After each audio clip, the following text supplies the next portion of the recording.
I was gonna make a video right now all about mom guilt and secure attachment, but then Becca made me lunch. So we're gonna go eat lunch and then I'm gonna make this video. Tell us about lunch. Apple brie prosciutto sandwich with hot honey. Hot honey. Becca got a new hobby. It's cooking. And everyone dear to her benefits. Me mostly. Two if you want. Thank you. For some extra crunch. Wow. It's so good. Today I'm talking to them about mom guilt. Do you have any things to say? Do you ever feel that? No.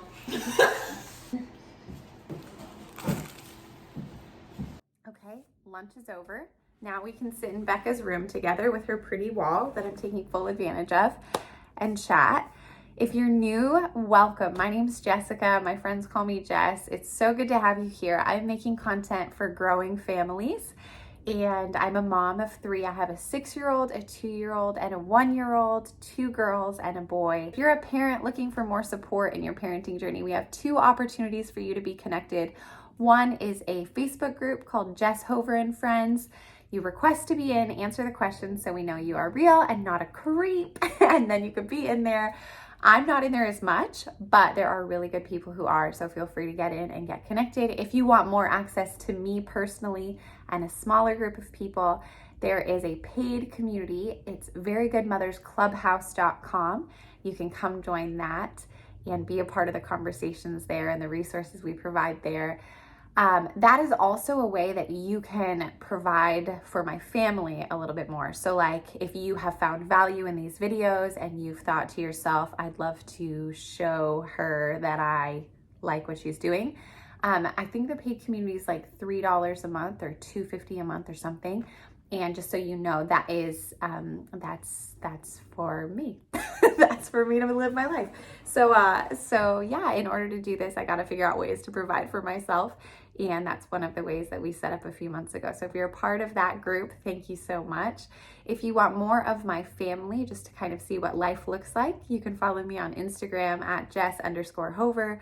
And thank you so much to those of you who have been shopping our small business, verygoodmothersclub.com. We are super grateful.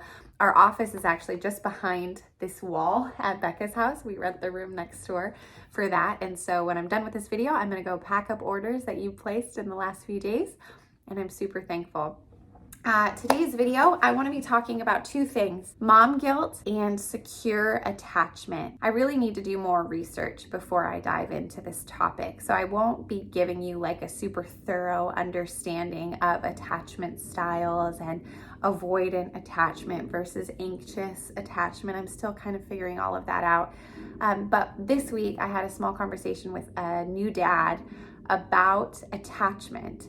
And it kind of piqued my interest. Like, how do we go about having healthy, secure, attached relationships with our kids? Because what I understand of it is that the way we bond as the caregivers of our babies is really going to help determine how they relate to everyone else for the rest of their lives. No pressure. And so I thought it would be cool to talk a little bit about what are some things we can be doing as moms and dads and caretakers of little ones that can help cultivate healthy relationships as they get older. What I want to preface this with is, so far in looking into this, and my belief about life is also affecting this, if somebody is not raised with really secure relationships, really healthy relationships, that doesn't mean they're doomed. I think from what I've read and also from what I've seen as being a person who's walking around interacting with other people is that our minds and bodies are really amazing, and they can unlearn things and relearn things, and they can be nurtured into health when they've been unhealthy for a long time. So I don't want anybody to watch this and be like, well, crap, I didn't have parents or caregivers who provided me with a secure way of being raised, so now I'm just doomed to have really terrible relationships with people. I don't believe that. If anything, let's have a conversation about this and be able to identify ways we can love our kids well, but also love ourselves well, so we can have healthier relationships as the people that we are And then the overflow can be that our kids will also grow up to know how to relate to other people in a healthy way. So I want to talk about that. I also just felt like it was a natural thing to move into the topic of mom guilt, mostly because the moment I started looking into this topic, I felt immediately guilty, like I wasn't doing enough. And I felt this fear of, oh my gosh, what if I'm messing up my kids in some way and they're gonna pay for it for the rest of their lives? And so I thought like, oh wow, that's interesting that is my immediate thought in just researching. All I was doing was looking up what is secure attachment, and out of it feeling like I'm a terrible mom. And so I just thought, let's talk about that. Okay, attachment. From what I understand of this, there's a concept. I'm gonna apologize already. I'm not gonna be citing people in this. I will go ahead and attach some websites and resources, videos even, that I watched that I thought were really interesting, and they will cite the psychologists who started this theory and where this all came from. I'm just gonna give you Jessica Hover, like really bad relaying of this information, but for the sake of what this video is, you'll get it. It's this concept that the way we connect with our children, our babies, specifically like less than a year old, is going to determine their attachment style. And so if a baby has a caregiver who is very responsive and very nurturing and quick to meet their needs, then what that will do inside of them is create this security that they are safe, that they are loved, that they are cared for, that they are protected. And so that directly comes from the way their needs are being met by their caretaker. In just the little bit of research I've done about this in the last day, so really very small, because I just started looking into it based on a conversation I had yesterday morning, I think. What I've found already is that there are real extremes to this of what people believe is going to create a securely attached child, which will then become a securely attached adult. For example, I've already found places that suggest that a child will be most attached if they are delivered vaginally and then have time on your chest after, and then if they are breastfed long past infancy, and if they are worn in a baby carrier most of the time, and if they co-sleep. And you might sense a hint of like exhaustion as I relay this to you, because as I was reading it, I was just thinking like, this is so unrealistic for most of the moms that I know to be able to meet every single kind of checklist that I'm sharing with you. And there was more than just this. Specifically, I guess I'm going to kind of ramble a little bit. Specifically, the idea that all of that is what creates secure attachment, which would then mean that if you don't do that, you're going to have an insecurely attached child. And I just am like, I don't know. I don't feel like our babies are cotton balls who are just like so flimsy and really aren't going to be able to handle the fact that mom had a C-section, because that's what needed to happen so that the baby could be born healthily, or like mom couldn't breastfeed because there was some sort of issue. And so now the baby's formula fed and now the baby's not going to be attached. I don't know about that. So what I'm not saying is that I'm against breastfeeding, against vaginal delivery, against co-sleeping. I'm actually not making any sort of opinion about that. It's more just I kind of get turned off by really intense demands on a mom to do all kinds of things that are largely out of her control. Like, you can do everything you can possibly do to have a vaginal birth, but if there is a cord wrapped around your baby's neck and a vaginal delivery is not going to be possible without really causing harm to both of you. So what? You just ruined your kid's ability to relate to their girlfriend when they're 24? Like, that doesn't make any sense to me. So anyway, okay. So, hey, I'm Jessica. Nice to meet you. So I think like already there's going to be a lot of opinions on what a securely attached baby looks like. But what I thought was helpful in looking into this is that there were a few basic things that if we do them intentionally, we can feel confident that our baby is growing into a person who knows that they are safe and they're loved, and they can be confident and they can rest assured knowing that their needs are met. One of those things is having a caretaker that is attuned to their needs, to their cry, to their diaper being wet or dirty, like the very basic things. If we as moms and dads are paying attention to those things, which I would have to say that you must be. If you're watching a YouTube video about this, you must be thinking about your baby even when you're not with your baby, or you're with your baby and you're thinking about how to do it, or you're pregnant and you want to do a good job. Guys, if that's you, you're going to do a great job. Your kid is going to be securely attached. Pay attention to your baby's needs and meet that need, and try and problem solve. Like if your baby's crying for a long time after they eat, maybe you're kind of holding them and figuring out like, okay, is their belly hurting? I wonder what that might mean. And maybe you get into a mom group and you're like, hey, my baby cries and spits up after every time they nurse. And then another mom says, oh, that sounds like reflux. And then you're kind of troubleshooting. If you're a parent who's paying enough attention to your baby that you can see there's a need and you're trying to meet it, that's it. That's success. Like you can feel peace knowing that you are working towards secure attachment. I also found a doctor who said that separation, like healthy, intentional separation from your baby at times, meaning maybe you're a parent who's going to be returning back to work after you've had your baby, or you need to go be with friends and maintain some sort of social outlet in your life so that you can feel like a person who's caring for your baby and not just a zombie who is desperately trying to function. That's healthy. And so the doctor that I watched this video for, which I'll link it below because again, she's much more articulate than me and I feel like she did a really good job talking about this, but it's basically that when you have time away from your baby, you don't need to beat yourself up over that. When you're going to go say goodbye, maybe you prepare the baby for it. I mean, it's going to feel kind of silly when the baby's super little because it feels like they don't understand, but something like, hey, mama's going to go to work for a little while. I love you. You're going to stay with this person. And then mama's going to come back.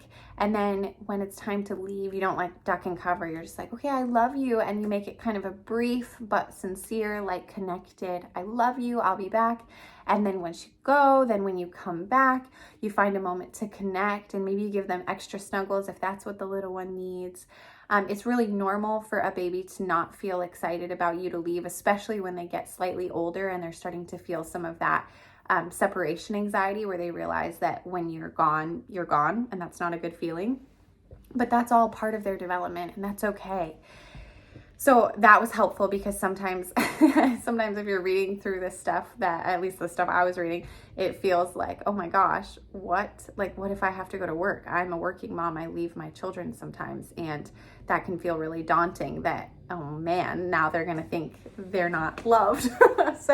So having some intentional separation that's thoughtfully done is really good. And then just finding ways to connect with them in a way that makes sense for the age that they're at, whether it's holding them and snuggling or helping them explore the world and carrying them around, doing things that expand kind of like their cognitive learning, right? So you're showing them books or you're singing songs with them, you're making eye contact and you're playing with them. And you're also like, for example, you're tickling them and it started out really fun, but then they're starting to break eye contact with you and turn. That means that they've had enough. It starts to become a bit of an overload or like too much stimulation. And so then you pay attention to that and then you stop. So you don't overdo what's going on, but you're tuning into their needs. And I mean, it sounds to me like very basic stuff. I will say this, when I became a mom, I did not feel like I knew what I was doing, but it did come very naturally to care a lot about how my daughter was doing. And so I think that, like I said, if you're the type of person who would watch a video about this, you're definitely somebody who's in tune with what your baby needs. And if you don't have answers, there's no stress. There's so many times that as parents, we're just guessing and hoping that we can figure it out. So if you need help, feel free to reach out for help.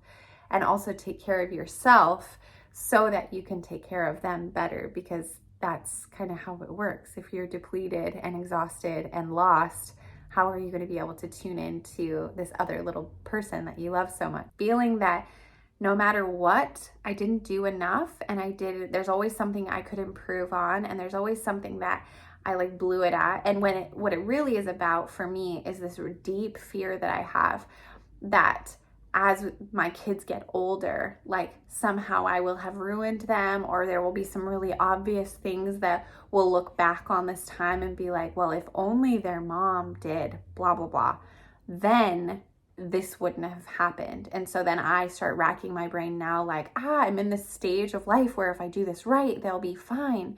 But if I do this wrong, it'll really, really affect them. And I have fear that like they won't like me or want to be connected to me when they're older, like they won't want relationship with me or something. And so I'm constantly kind of battling that inside myself of like, when is it going to be that they realize that I'm their mom? Oh my gosh, that's sad. Oh, I did not think this would be emotional at all. But I guess that's it. It's this feeling, yeah, like a feeling that you love them so much, and then like, sorry, you know, if you're a parent or a mom, you love them so much and you want to get it right.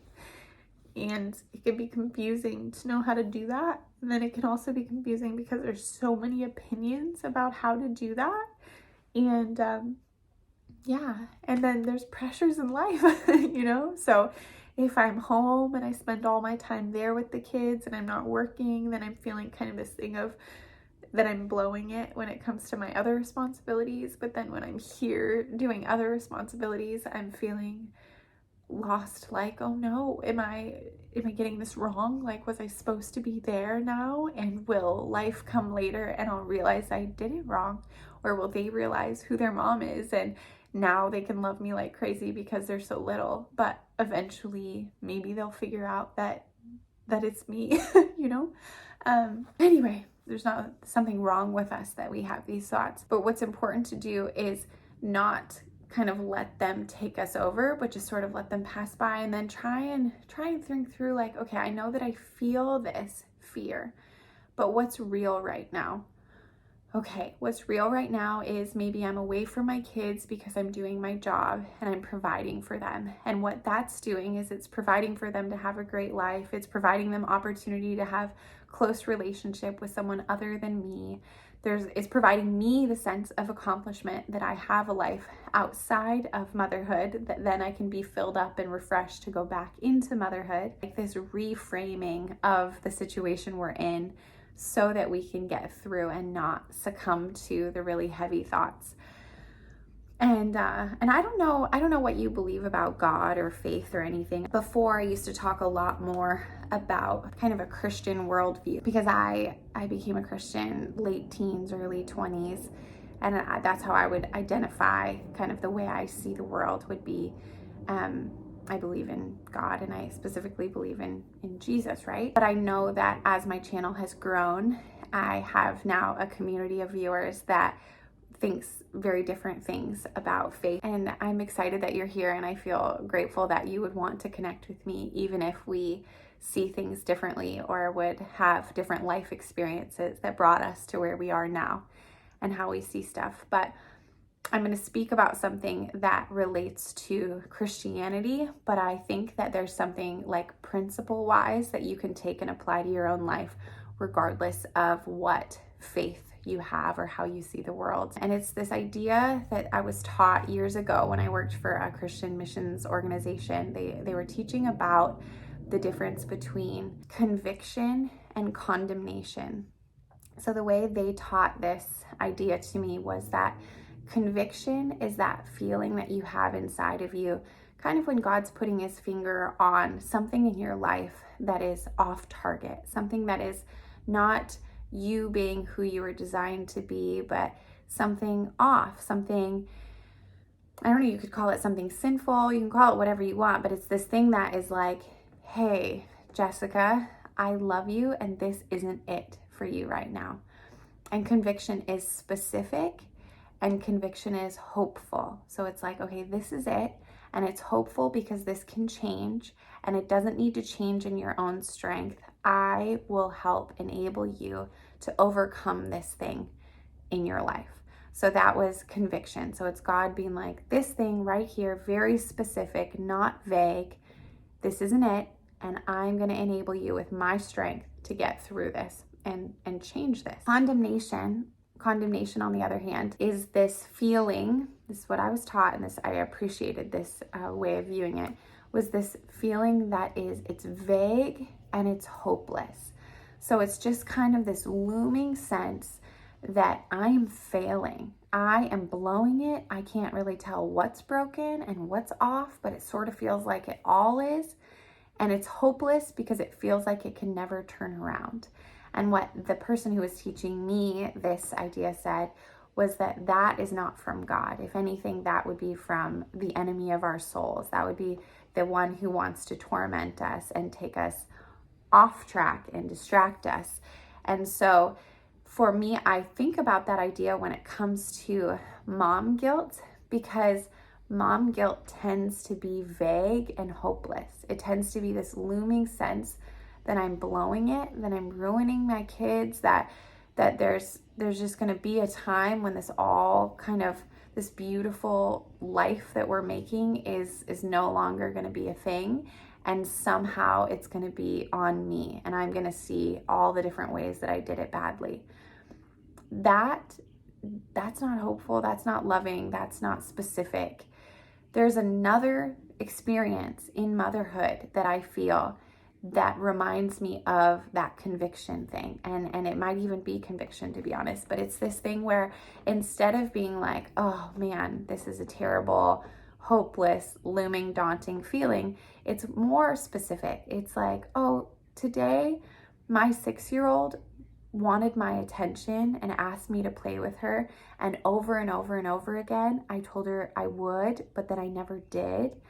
And now I'm going to bed and I'm realizing, shoot, that wasn't good. So then that's specific, and then the hope in it is the fact that I can change it. So then the next day I can say I'm sorry that happened. I can explain that sometimes this and that and the other thing comes up, and I do things, I say something that I really want to be true, but then it ends up that I'm not able to follow through. You know, part of being a mom is that we're a human person. We're teaching our kids what it's like to be human people, and human people make mistakes and fail and have to get back up after falling down. So I can basically invite my daughter into that and then be like, here, mommy has 10 minutes. I would love to sit with you and play stuffed animals or a tea party or whatever it is. And it doesn't have to be my whole day. It most of the time can't be my whole day because we have lots of other things going on, and I have 2 other kids. But it's making sure that then I can give my focused attention to my little one, and it's following through with this very specific thing that I had that I knew I wanted to change. Does that make sense? So the mom guilt that is looming, daunting, heavy, hopeless, that doesn't serve us. That doesn't serve our kids. That's not loving. That's not from God, if you want to look at it that way. It's unproductive. So when we feel it, we can know that we're normal, and at the same time, we can separate ourselves from it enough to be like, no, this isn't how I'm going to choose to process my day. If anything, I'm going to look for the things that I did well, look for the things I'm thankful for and how this day went. And if there's anything specific and hopeful that I need to pay attention to and alter the next day so that I can be the mom that I want to be or be the dad that I want to be, then I'm going to do that. And I think, yeah, having realistic expectations for ourselves is really important. Having realistic expectations of what it means to be a kid as well. I think we're having to sort through a lot of different beliefs on kids in general. Like, are they allowed to lose a game? Like, if they lose a game, do we have to tell them they actually won because that's going to help with their self-confidence? Or do our kids need to be entertained all the time, or are they allowed to feel bored? And what we're seeing now is actually boredom. If they're allowed to feel bored, then when they push through that boredom, they end up being really creative, and that creativity is really healthy. It used to be that kids worked all the time, like that kids were just small adults and they were given responsibilities. And then there's been a thing of like, no, kids need to stay kids as long as possible. And you and I, who are having kids now, we're having to sort through like, so wait, what are we supposed to do with our kids? And like, what does it look like to protect their innocence, but also give them responsibilities so that they have things they need to care about and they don't end up so bored that they're like turning to drugs or weird stuff. I don't know. These are the things we face. It's hard stuff. I guess in conclusion, what I'm telling you is, if you want to promote secure attachment, pay attention to your kids, meet their needs, respond to them when they have a need. In my personal opinion, discipline is something that is a very healthy part of life. Learning consequences is super healthy. Allowing them to experience boredom, which then promotes creativity, I think that's all very healthy. But obviously, you need to do the parenting style that suits you guys the best. And I really know that you were made for the kids that you have, and your kids were made for the parents that they have. And you guys are going to have a dynamic that is so good for you. And it might look totally different than mine. And I hope you feel freedom to do that with confidence, the parenting style that is right for you. And then when it comes to mom guilt, bye. Bye, mom guilt. And hello, specific tweaks that we might need to make in our days to be the moms we want to be. I hope you have a really good day, and I'm going to talk to you again soon. Thank you so much for being here, and you're a really good parent. If you're watching a video on parenting, I mean, that's amazing. I don't even do that. I just watch them so I can learn, so I can make a video about parenting. You're better than me. Okay. You're better than...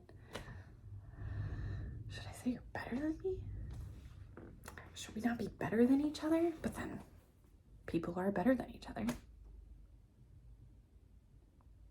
Welcome to 2022. Welcome to 2020 is what I was going to say. No, 2020 already happened. I think I had a kid in 2020. Okay. I gotta go pack orders. Okay, bye guys.